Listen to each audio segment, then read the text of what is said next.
Baldur's Gate 3 and DeFi Kingdoms. The AMA began with a nod to Baldur's Gate 3, indicating the session would primarily revolve around it. However, the team also briefly mentioned discussing DeFi Kingdoms.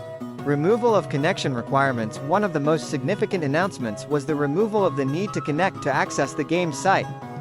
This change is seen as a major step forward as it allows users to interact with the site before establishing a connection. The team expressed enthusiasm about how this change might attract users who might have been reluctant to connect or set up an account immediately. This update also marked the first time users could access the game's site via standard mobile browsers like Safari, though its utility was noted as potentially limited. The team saw this change as beneficial for user convenience and accessibility. Quality of life improvements. The team introduced a patch that included both connectivity changes and quality of life improvements. They focused on enhancing the user experience when handling heroes for upgrades. While not all details were provided, the improvements were seen as a positive step towards simplifying some game mechanics. New feature, Champion of Duels. A significant portion of the AMA was dedicated to introducing a new feature called Champion of Duels. This feature introduced a competitive element that allowed players to vie for the title of champion in different game modes. The concept involved a player or team becoming the champion of a particular mode, solo, team, or war, after achieving a certain rank. Challenges could be initiated by other players aiming to dethrone the champion. This King of the Hill competitive dynamic promised direct player interaction beyond existing leaderboards. Additional details included the requirement of win streaks to challenge the champion and the introduction of bounties to incentivize players to challenge champions. Benefits of being a champion included fee sharing, allowing champions to earn a percentage of the profits generated from duels. With this new feature, the team aimed to create a more dynamic and interactive competitive environment. Token distribution and concentration. Regarding the distribution and concentration of the Jewel token among large holders, the team clarified that they do not maintain direct contact with such holders. The nature of blockchain technology guarantees token holder anonymity, and the team respects privacy in this regard. They stressed that all holders have equal rights over their tokens, and there's no intervention based on wallet size.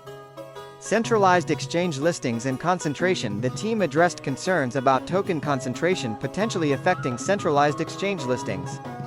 They pointed out that centralized exchanges are mainly interested in legal opinions and understanding Kingdom Studios, the development team behind DeFi Kingdoms. While token concentration is a topic of interest, the team hasn't encountered issues related to exchange listings due to token distribution. Future of the game and hero population growth. The topic of increasing the number of heroes and its impact on the player experience was discussed. The team acknowledged that discussions have been initiated on the potential effects of a higher hero population. They emphasized the importance of providing players with meaningful game experiences and options to utilize various heroes. The team mentioned ongoing discussions about introducing new burn mechanics for heroes and introducing pets, which could help balance the hero population. They also considered possible adjustments to the summoning system but stressed that any change would require community support through active discussions on the talk site and subsequent community voting. Upgrade levels for Quick Study and Rapid Renewal. The possibility of introducing levels for upgrades like Quick Study and Rapid Renewal was brought up. This suggestion involves offering incremental benefits as players advance through different levels.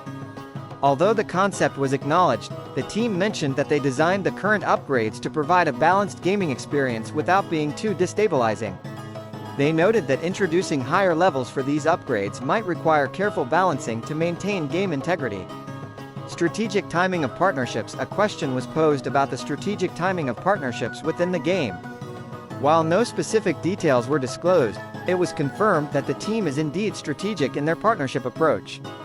The goal is to enhance the onboarding experience for players and make it easier for them to get into the game. The team stressed that this focus on onboarding needs to be in place before drawing attention to the game through partnerships. Pets and game mechanics. The discussion shifted to the potential use of pets as summoning enhancers, similar to the stone concept. While the idea of pets as a form of ritualistic sacrifice to enhance gameplay was intriguing, the team mentioned that they are exploring various ways to incorporate pets, including burn mechanics. However, they are inclined to introduce new mechanics that might enhance the overall gameplay experience without delving into darker themes.